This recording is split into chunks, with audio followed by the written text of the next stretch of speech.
ये वीडियो में हम सोशल फार्मेसी के first chapter that is introduction to social pharmacy के फोर्थ पार्ट को देखने वाले हैं। इस वीडियो के पहले हमने WHO definition of health, dimension of health, determinant of health and health indicator को डिटेल में कवर किया है। और अगर अभी तक आपने इस चैप्टर के पहले के पार्ट्स को नहीं देखा है तो आपको इस चैप्टर के प्लेलिस्ट का लिंक डिस्क्रिप्शन बॉक्स में मिल जाएगा, वहाँ से जाके आप पहले के पार्ट्स भी देख सकते हैं एंड फ्री में PDF नोट्स भी डाउनलोड कर सकते हैं। इस वीडियो में हम national health policy from Indian perspective, public and private health care system in India, national health mission को डिटेल में देखने वाले हैं। तो सबसे पहले हम national health policy from Indian perspective देख लेते हैं। Health policy define a vision for the future which helps to establish target and points for short and medium terms. Health policy of a nation is its strategy for controlling and optimizing the social use of its health knowledge for improving the health of common people. So health policy एक vision है, एक नज़रिया होता है future का जो हमें ऐसे टारगेट्स एंड पॉइंट्स को पूरा करने में हेल्प करता है जो हमने शॉर्ट एंड मीडियम टर्म्स यानी कि जो हमने छोटे एंड लंबे समयों के लिए सेट करके रखा हुआ है। हेल्थ पॉलिसी किसी भी नेशन की एक ऐसी स्ट्रैटेजी होती है जिसका यूज़ करके वो हेल्थ नॉलेज को कंट्रोल कर सकते हैं, उसी हेल्थ नॉलेज के अच्छे तरीके से यूज़ करके वो अपने कंट्री के कॉमन पीपल की जो हेल्थ है उससे अच्छी कर सकते हैं, उससे अच्छे तरीके से इम्प्रूव कर सकते हैं। The National Health Policy of India is effective from the year 2017. This was the third National Health Policy of India. Earlier National Health Policy of India were also prepared in the year 1983 and the year 2002. National health policy India में 2017 से effective है, यानी कि इसे 2017 से जारी किया गया है। ये वाली नेशनल हेल्थ पॉलिसी इंडिया की थर्ड नेशनल हेल्थ पॉलिसी है। इससे पहले भी इंडिया में 1983 एंड 2002 में भी नेशनल हेल्थ पॉलिसी को बनाया गया था। Due to increase in population, pollution and new diseases, Ministry of Health releases various health programs and policies to improve the health of common people. जैसे जैसे पॉपुलेशन बढ़ती जा रही है वैसे वैसे पोल्यूशन एंड नए नए बीमारियां, नए नए डिजीजेस भी बढ़ते जा रही हैं। सो इसकी वजह से हमारी जो हेल्थ मिनिस्ट्री है इन्होंने बहुत सारे हेल्थ प्रोग्राम्स एंड पॉलिसीज़ बनाए हैं जिससे आम इंसान की हेल्थ अच्छी रह सके।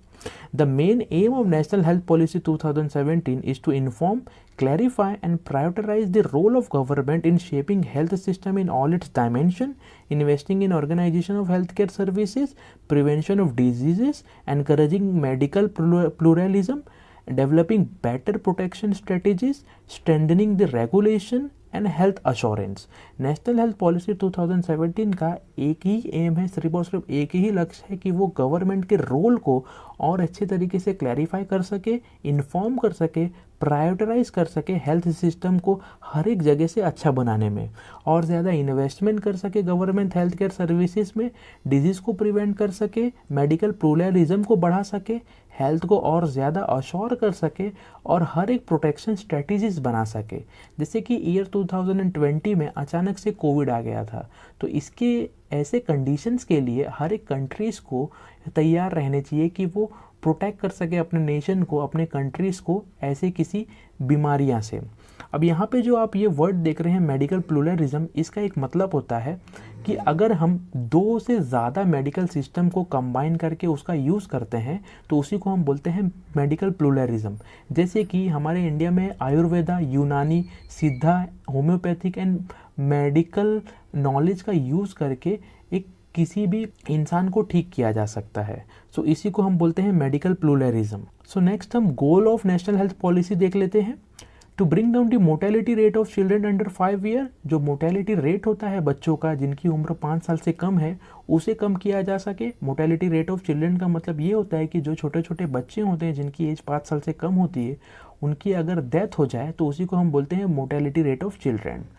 To reduce the maternal mortality rate, maternal mortality rate को भी कम किया जा सके। मैटरनल मोर्टेलिटी रेट का मतलब होता है कि अगर किसी वुमेन का, किसी मदर का डेथ अगर किसी बच्चे को डिलीवर करते टाइम हो जाए, किसी बच्चे को पैदा करते टाइम हो जाए तो उसी को हम बोलते हैं maternal mortality rate.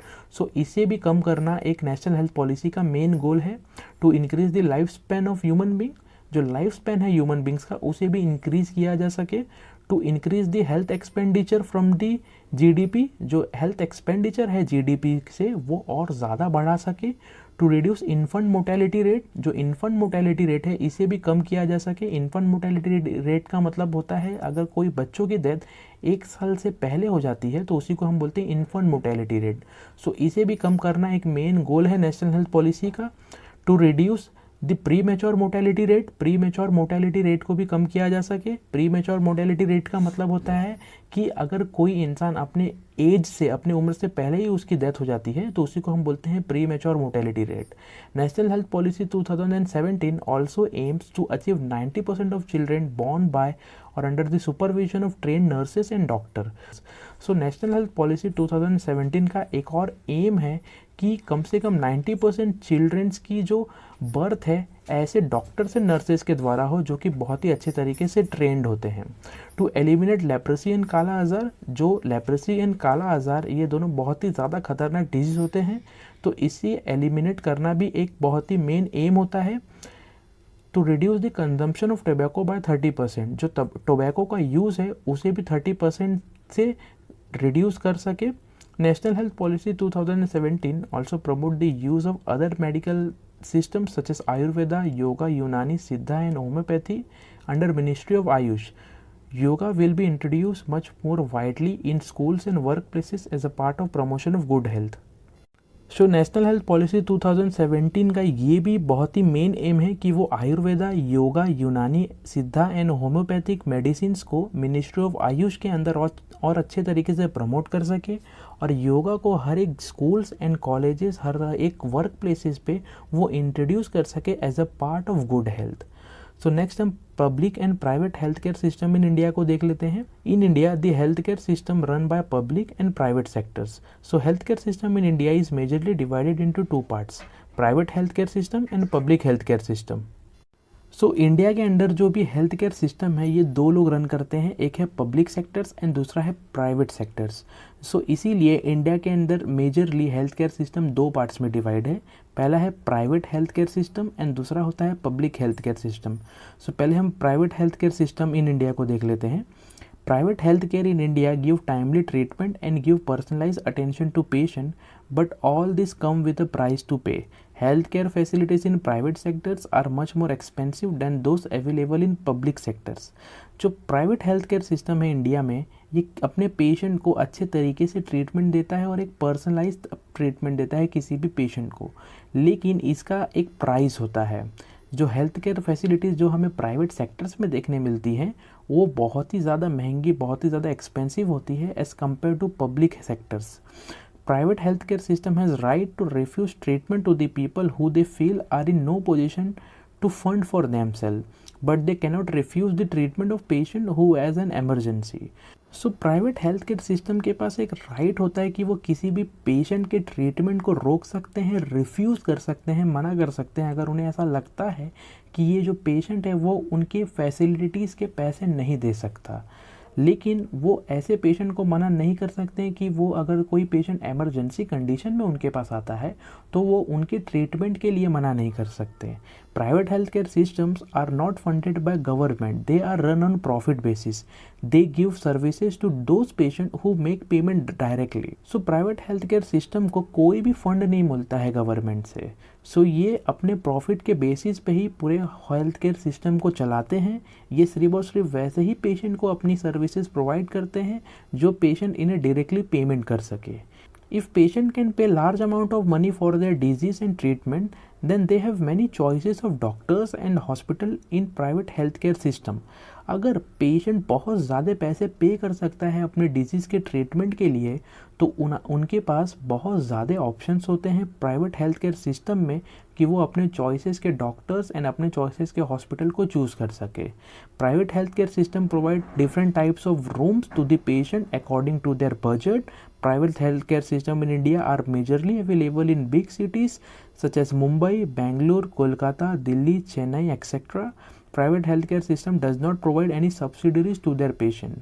So private healthcare system अपने पेशेंट को अलग अलग टाइप के रूम्स प्रोवाइड करता है एज़ पर देयर बजट। जैसे कि वो जो रूम होते हैं उनका प्राइस 3000 से लेके 40-50,000 पर डेज तक भी जाता है, depend upon the hospitals and depend on the cities की वो हॉस्पिटल्स कहाँ पर प्रेजेंट है।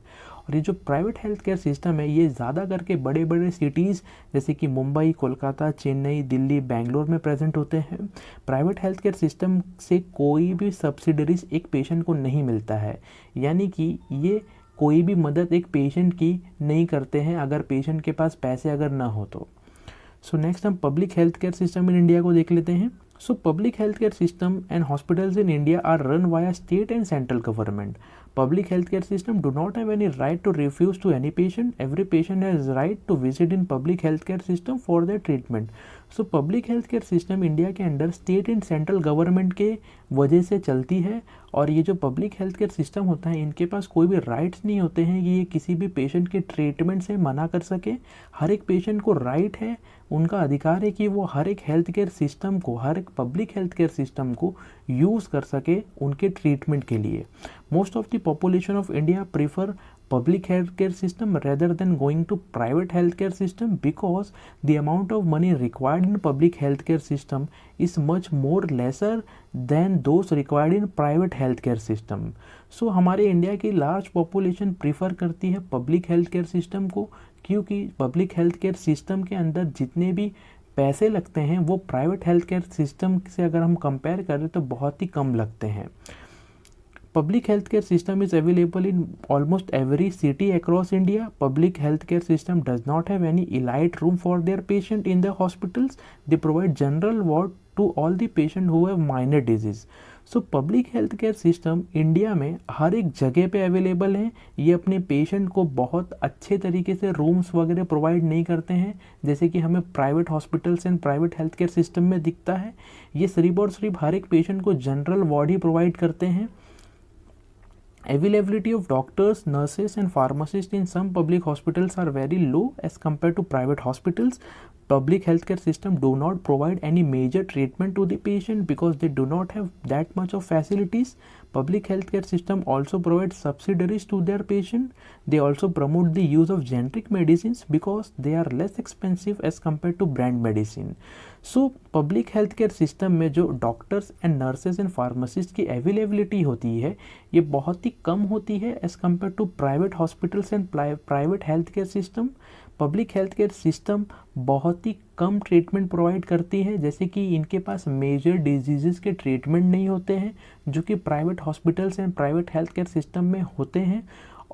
Public health care system subsidiaries यानी कि ये हेल्प भी प्रोवाइड करती है कॉमन पीपल को अपने डिजीज़ के ट्रीटमेंट के लिए। और पब्लिक हेल्थ केयर सिस्टम जैसे कि government hospitals and government pharmacies ज़्यादा करके जेनरिक मेडिसिन के यूज़ को प्रमोट करती हैं, क्योंकि जो जेनरिक मेडिसिन होते हैं उनके प्राइस कम होते हैं as compare to branded medicine. So next हम नेशनल हेल्थ मिशन को देख लेते हैं। National health mission was launched by the government of India in 2013, which include National Rural Health Mission and National Urban Health Mission. It was further extended in March 2018 to continue till March 2020.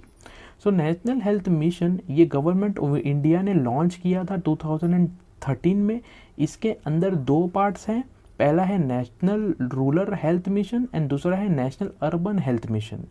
ये 2013 में publish किया गया था, इसे 2013 में launch किया गया था और इसे 2018 तक एक्सटेंड किया गया था, लेकिन बाद में ये डिसाइड किया गया कि इसे 2018 ने इसे हम 2020 तक एक्सटेंड करेंगे। Due to poor knowledge and sources some people are not able to take the government facilities. So for releasing this problem, government introduced the new program that is National Health Mission to fulfill the requirement and improve the health of needy person. So बहुत कम knowledge and sources होने की वजह से बहुत सारे ऐसे लोग होते हैं जिन्हें गवर्नमेंट की फैसिलिटीज़ मिल नहीं पाती। सो इसी प्रॉब्लम को हटाने के लिए गवर्नमेंट ने एक नया प्रोग्राम लॉन्च किया था जिसका नाम रखा गया था नेशनल हेल्थ मिशन। सो ये नेशनल हेल्थ मिशन का बस एक ही पॉलिसी होता है, एक ही मेन होता है कि ये जो ज़रूरतमंद पर्सन है, ज़रूरतमंद पेशेंट है, उनके नीड्स को फुलफ़िल कर सके। The component of this programme include maternal health, neonatal child health, reproductive health, communicable and non communicable disease, National health facilities are reached to the people by advertisement, posters, radio, social media, newspaper, etc. National health policy के अंदर maternal health, neonatal child health, reproductive health आता है।